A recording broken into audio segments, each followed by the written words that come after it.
I put together a harness for the roof of my Jeep for about 20 bucks, and I'm going to show you how I did it. So the only thing I had to buy were these 4 large eye hooks. These are $1.50 each.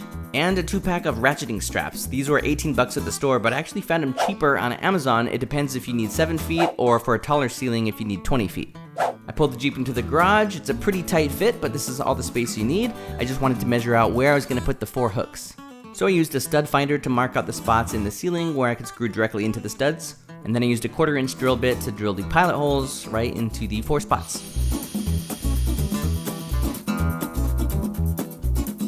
You can mostly screw these in by hand now, but if you need to, you can use something like a screwdriver if they get a little tough towards the end, but make sure they're nice and tight. Alright, so it's time to take off the roof. You know the drill. Start with the freedom panels, and then back it up into the garage. Just try to line it up as best you can underneath the 4 hooks. You gotta remove all the bolts for the hardtop, and Jeep does provide this great ratchet with the right fitting in here, so we can remove these, but it's a little bit clunky and cumbersome to use, so I have a different trick for you. That's just to use the drill. I put Jeep's bit in the end of it, and then it just makes this whole process go a lot faster. Don't forget the 2 on the top, and I love that Jeep provides this little storage area for the bolts in the back. Disconnect these 2 other connectors, of course, and then we're ready to hang up the straps. So I started by putting these underneath my cross rails from back to front, but I'm going to tell you why that was a bad idea in a second, but this was my first attempt at lifting the roof. Alright, let's lift this thing. So you just crank up these straps little by little, which does lift the roof okay, but as it got higher I had a hard time balancing the front end with the back end.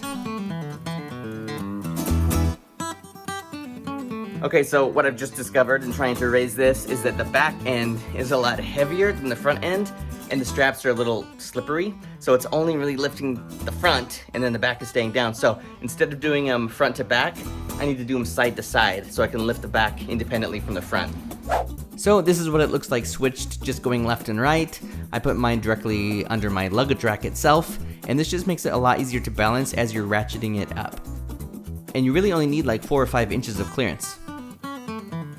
And then you drive on out of there. I realized afterwards I could have just left my back window open. That would have made it easier, but same thing. So boom, there you go. It is hanging in your garage, waiting for you as you go on your next adventure.